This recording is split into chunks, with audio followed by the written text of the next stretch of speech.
그냥 공헌하죠. 너의 알리는 zaman 너 제로 찍어줘.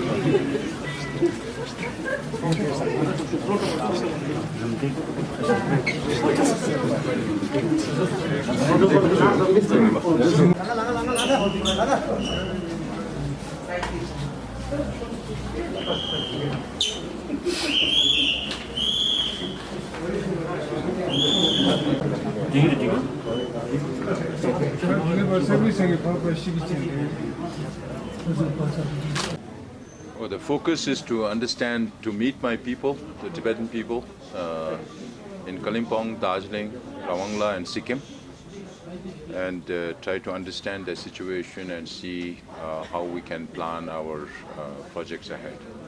So how long will you stay here in Sikkim? Only 3 days, including today. This is a border state. Sikkim share with the border with the Tibet. So what will be your strategy with China in near future? Now there is ongoing border issues between China and India on the Tibet border.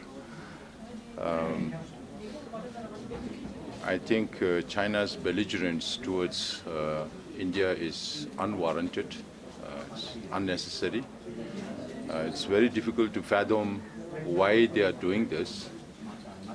This has been going on for the last 6-7 decades, and there have been so many rounds of discussions between the Indian government and the Chinese government on the Tibetan border, and still it has not been resolved over so many years.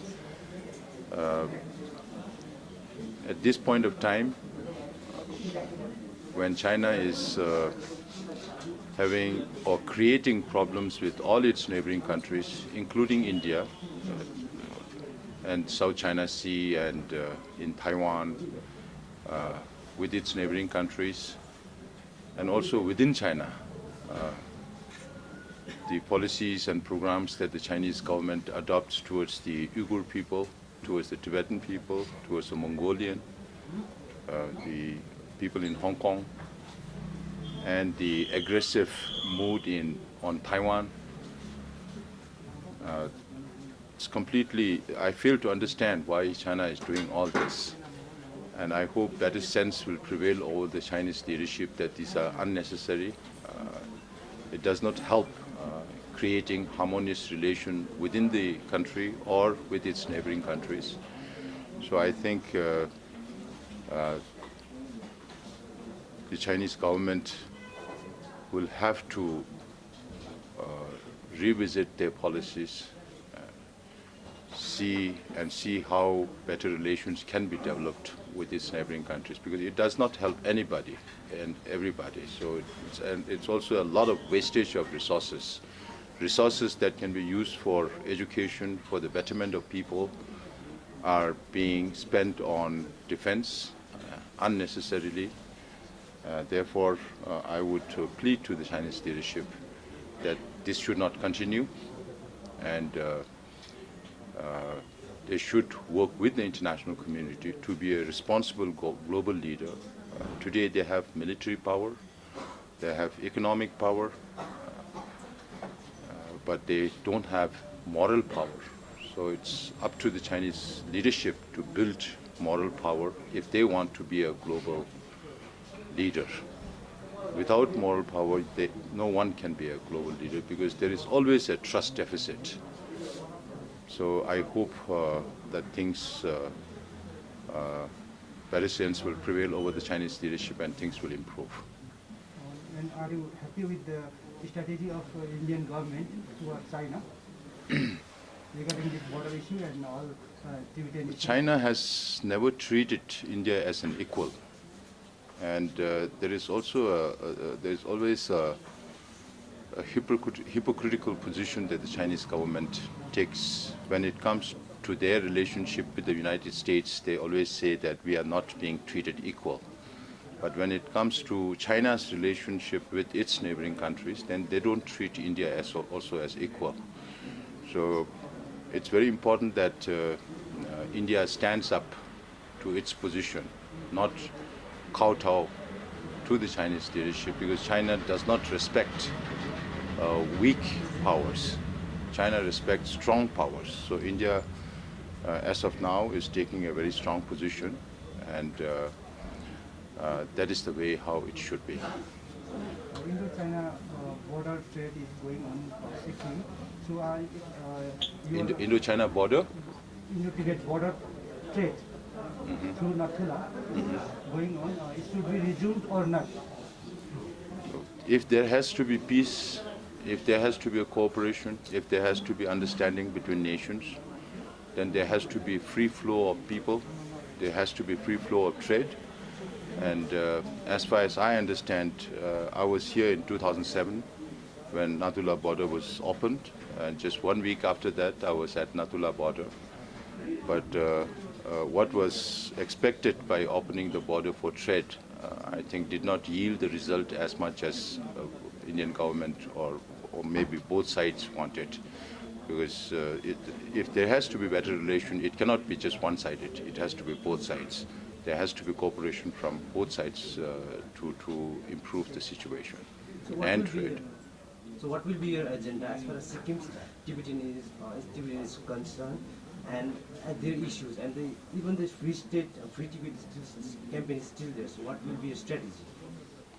Now, I'm not here on a political mission, actually. I cancelled my visit to Arunachal Pradesh because there were some issues at the border.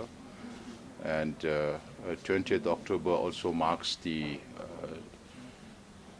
Chinese aggression on India in 1962, and we did not want it to create any embarrassment to the Indian government. Therefore, we cancelled our trip to Arunachal and undertook this part of the trip to meet and understand my people's problems and see how we have to develop policies and programs for the sustainability of the Tibetan diaspora in India. What is the message for the people What type of of Sikkim? situation, what situation would you like to see? Because you're not doing anything political. What type of situation, what part of situation would you like to see? Is it social, economic, or what sort? Like suddenly you decided, so No, what would you like to know No, about this- them? Because they were flourishing like anything, yeah, it's part of my studying everything. it's part of my job to visit, meet my people, and understand their problems. So, as Buddhists and as ardent follower of His Holiness the Dalai Lama, we would like peace everywhere in the world, not just between India and China. So, to promote peace, we all have to practice compassion. We all have to practice understanding, and there has to be trust between peoples or between countries. So anything that will promote understanding between nations is much appreciated, because violence will beget more violence. It will not be a solution to resolve problems. So we have to show to the world that any issue or any conflict can be resolved through non-violence, not necessarily through violence. So therefore, to promote understanding, to promote peace, that would be what His Holiness wants, because His Holiness dedicated all his life in the promotion of peace in the world and understanding in the world. So we will also be, as followers of His Holiness, we also follow the same path. And that is the message that should go around the world, that any conflict can be resolved through dialogue, through negotiation, but not through violence, not through war, not through aggression. Sir, one question. Since you've mentioned, and I think We have a very long historical relationship between Tibet, between independent Tibet and Sikkim, when Sikkim was an independent state. So we also enjoy the same culture, and we also enjoy the same religion. We practice the same religion. So the relationship between Sikkim at one time as a kingdom and Tibet as an independent state is very special and very deep. We had centuries of relationships, so that is something that we cherish with the people of Gangtok, people of Sikkim, and that relationship continues to this day. Yesterday I was in Buddha Park near Rawangla, and those are symbolic of our commonality of cultures between the two states here. So Sikkim will always enjoy a special place in the hearts of the Tibetan people. No, the reason for me not going to Arunachal Pradesh is not because of pressure from the Chinese government. It is a step that we took voluntarily because we never wanted to create any embarrassment for the Indian government. So therefore, it's a voluntary decision that we took. And the reason for me coming to Gangtok is, as I mentioned before, is also not political. But it so happened incidentally that Gangtok is also bordering with Tibet.